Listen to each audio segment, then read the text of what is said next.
Welcome to Mall Baptist Church. We had to have a change of plans. I want to make a quick announcement. There will be no church Wednesday. We will resume church Sunday, the 22nd. The title of our message this morning is Be an Example. The scripture is from 1 Timothy 4, 12 through 16. Tomorrow our kiddos are going to go back to school, and I know everyone's excited about that, but those of you who are parents know some children need a little extra encouragement or motivation to do their best in school. Which reminds me of a story of a little boy named Billy. Like many children, Billy didn't like to study. And he'd much rather go outside and play baseball or after school or than doing his homework. He'd rather play video games and stuff like that. Unfortunately, that meant his grades suffered. And he even failed math. His parents tried everything they could to get him to do better in math, but he continued to fail. They got him a fun computer game that was supposed to make learning math much more fun. They hired someone to tutor him. Nothing seemed to work. They didn't know what to do. Finally, one of their friends suggested that they try putting him in one of those private parochial schools. They thought about it and they decided to give it a try. They tried everything else. So they took him across town and enrolled him in a small Catholic school. They were shocked that afternoon when Billy came home and went straight to his room and closed the door and immediately started working on his math homework. His mother had to almost force him to come down for dinner. And then after supper, he went right back up to his room and studied some more. Several weeks later, he brought his report card home and laid it on the kitchen table, and his parents looked at it, and when his mother read it, she was amazed that he had gotten an A in math. She asked him about it. She wanted to know what made such a dramatic difference in his grades. She asked him if it was the teachers or the kind of books that they used. But he shook his head and said no. Then she looked at him in the eye and said, "Well, would you please tell me why your math grade has improved so much?" He said, "Well, the first day I walked into math class, I looked up on the wall and saw a man nailed to a plus sign. I realized that they were serious about math and I was going to have to quit fooling around." Sometimes we all need a little extra motivation, whether it's our homework or our spiritual lives. The Apostle Paul wrote the following. 1 Timothy 4, 12 through 16. "Let no man despise thy word. Be thou an example of believers, in word, in conversation, in charity, in spirit, in faith, in purity. Till I come, give attendance to reading, to exhortation, to doctrine. Neglect not the gift that is in thee, which was given by the prophecy, with the laying of the hands of the prophecy. Immediate upon these things, give thyself wholly to them that profiting may appear to all. Take heed unto thyself and unto the doctrine. Continue in them, for in doing this thou shalt both save thyself and them that hear thee." The Apostle Paul wrote this letter to a young man by the name of Timothy. Paul referred to Timothy as his son in the faith. By many Bible scholars, believe Paul was an instrumental in Timothy becoming a Christian. But his relationship with Timothy didn't end there. Instead, Paul carefully nurtured and discipled Timothy in the faith. He even took Timothy with him on a couple of missionary journeys. So I think we can safely say that Timothy was a devoted friend and co-worker of the Apostle Paul. Paul's purpose for writing to Timothy was to give him some much needed advice on how to deal with certain problems that he had developed in the church at Ephesus. He also wanted to encourage Timothy not to give up, but to instead remain strong in the faith and keep fighting the good fight. Paul also encouraged Timothy to teach people in Ephesus the truths of the gospel and to set a good Christian example for them to follow. In verse 12 of our text, Paul suggests to Timothy that there were 5 areas where he could set good example for others to follow. This morning, I want to encourage all of you, especially our children and young people, to follow Paul's advice. In other words, Paul was advising him to be careful in what he said. He encouraged Timothy to be a good example in speech.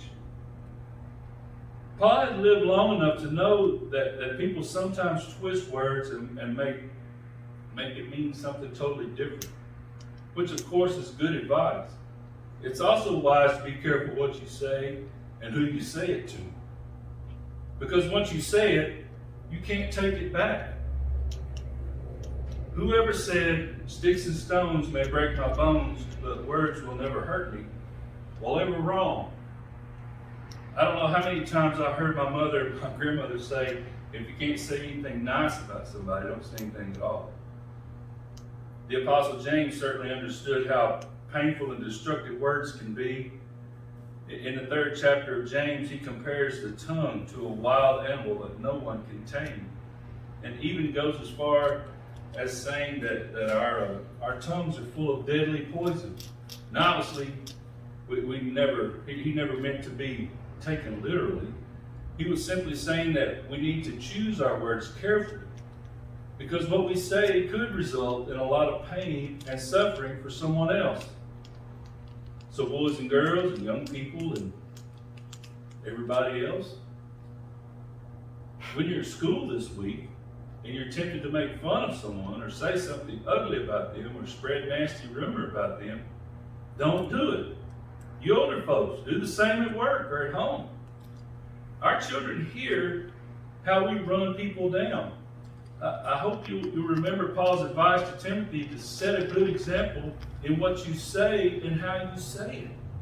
I personally believe people should be able to tell that you're Christian simply by listening to what you have to say and how you say it. Next, Paul told Timothy to set a good example in life. I have I guess you might say a word or a couple of words that I like to reiterate from time to time with my youth group. It's called lifestyle evangelism. You let people see that you're a Christian by how you live. Paul knew that as a pastor, Timothy would have to be held to a higher standard, that he would have to be careful to conduct himself in a Christ-like manner as much as possible. Not only is this good advice for pastors and other ministers, but it's good advice for all of us. People are watching to see if we're willing to practice what we preach. Unbelievers are quick to criticize the church and even Christianity as a whole when we conduct and act like we're not Christians. We become Christians long after a spiritual journey, and we include many doubts and questions. But when Palmer asked a young man why he had become a believer, it reminds me of a story of a pre-med student at the University of California at Berkeley that I'd heard about a couple years ago on the radio. And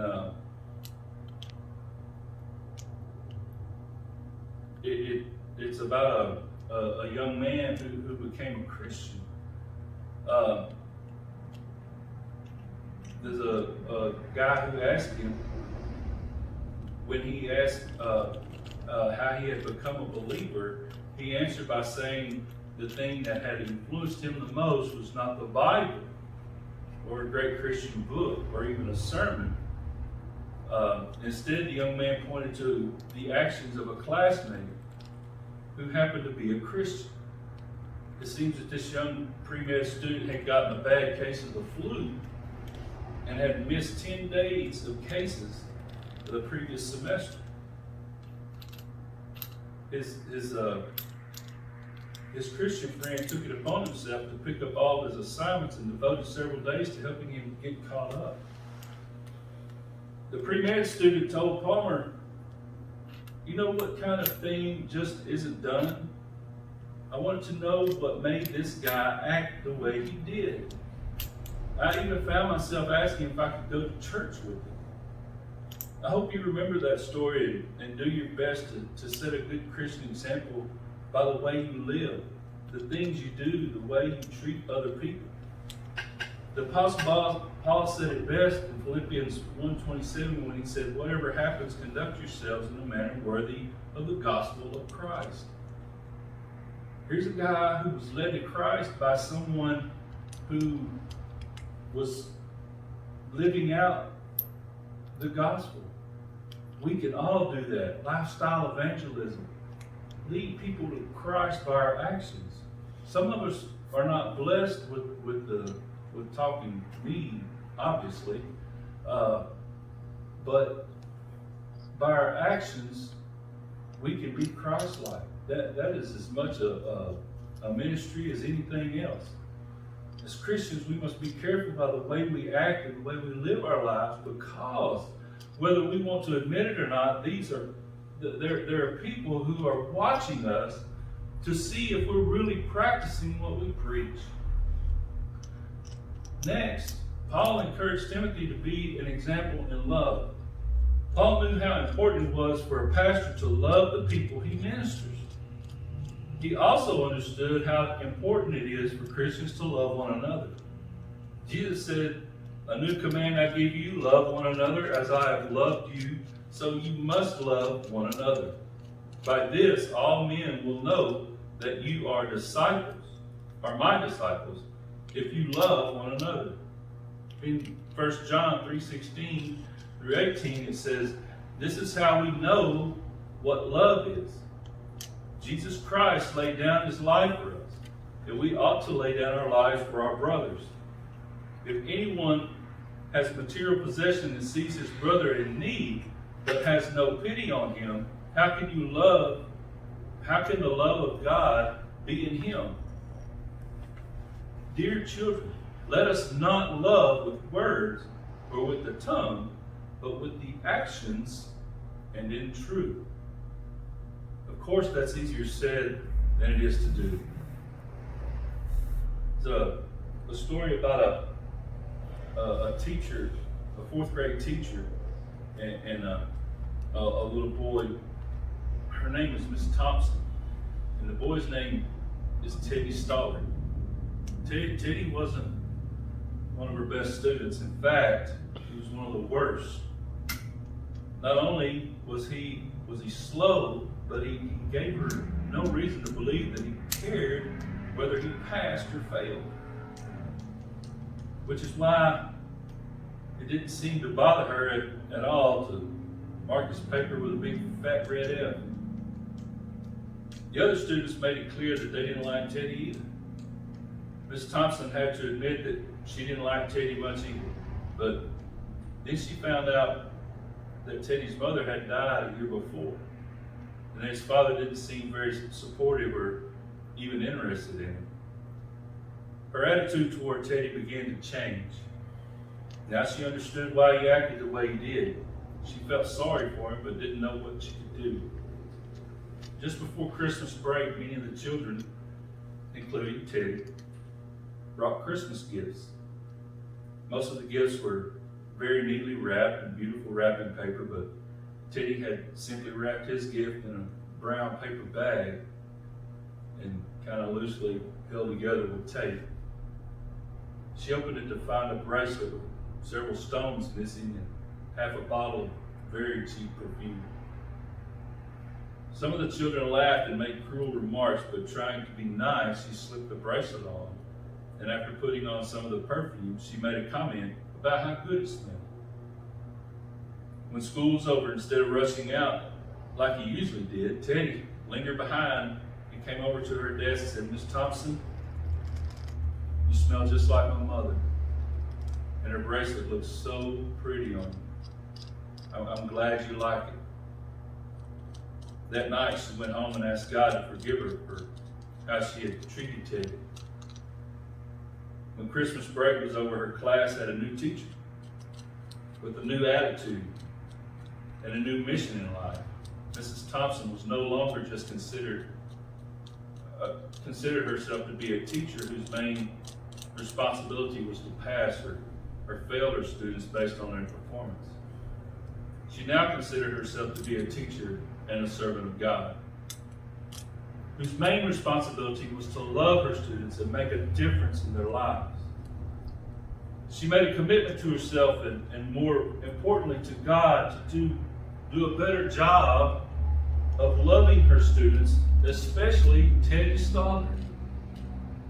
Before long, Teddy began to show dramatic improvement, and by the end of the year, he had caught up with most of the other students.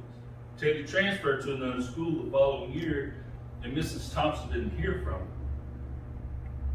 him. This went on for several years, and then one day she received a note. "Dear Miss Thompson, I want you to know that I will be graduating second in my high school class. Love, Teddy Stoddard." 4 years later, she received another note which said, "Dear Mrs. Thompson, they just told me I would be graduating first in my class. I wanted you to be the first to know the university has not been easy, but I like it. Love, Teddy Stoddard." Finally, a few years later, she received this note. "Dear Mrs. Thompson, as of today, I am Theodore Stoddard, MD. How about that?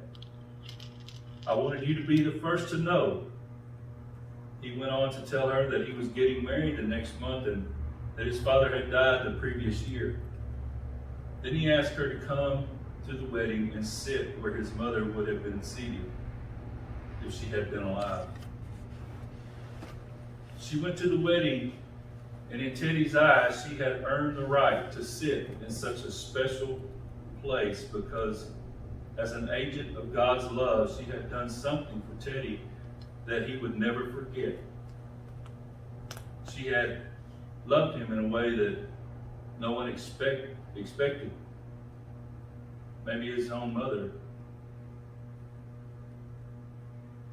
Jesus himself set the example for us. His love for us, it was and still is unconditional. As Christians, we should follow his example and do our best to love those around us. Remember, Jesus said, "By this all men will know that you are my disciples, if you love one another." So I encourage those of you who are teachers to keep an eye for those students like Teddy. Students who need someone to show God's love to them and to let them know that they're just as important as everybody else. Yeah, I think we can do the same thing for older people, not just kids. I mean, we don't have to shun those people who maybe look a little different than we do, or maybe they don't smell so great, or maybe they don't dress like we do. God's asking us to show love to everyone, not just those who have money or those who are our favorites. We're to show love to everyone. Paul also told young Timothy to be an example in his faith. Paul often stressed the importance of being mature in the faith, and that we should constantly be growing in our faith. Paul believed that others should be inspired by the way we model our faith.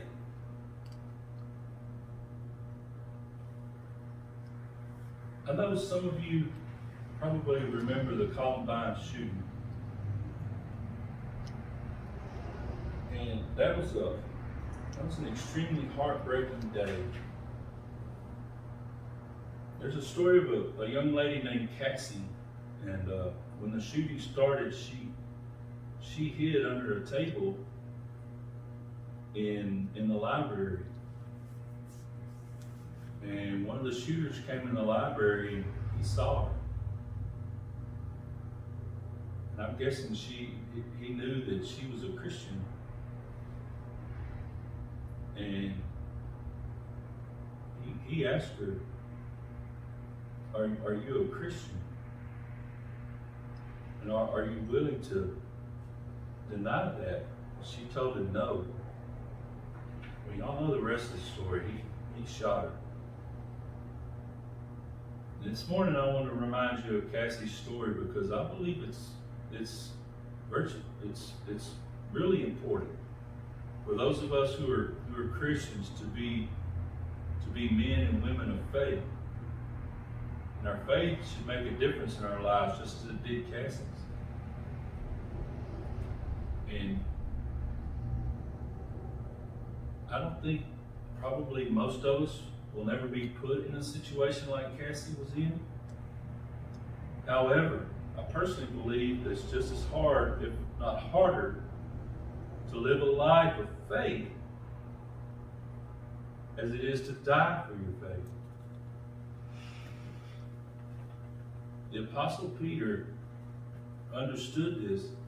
In 1 Peter 3:15, he said, always be prepared to give an answer to everyone who asks you to give the reason for the hope you have. And finally, Paul told Timothy to be an example in purity. Being the example in purity should be the goal of every Christian. Purity is a very important virtue. Paul told Timothy to be an example in speech, in life, in love, in faith, and in purity. As Christians, we need to be setting a good, positive example in each of these 5 areas. Now, I'd say, if you're watching this morning, if you're watching this message and you have not committed your life to Christ, please do so right now, before it's eternally too late. Christ died for you so that you may have everlasting life, to live with Him in heaven, and all you have to do is pray that Jesus will save you, come into your heart. Romans 10:13 says, whosoever calls upon the name of the Lord shall be saved. You are whosoever. So, what are you waiting for? Be an example to those around you. Thank you for tuning in, and God bless you.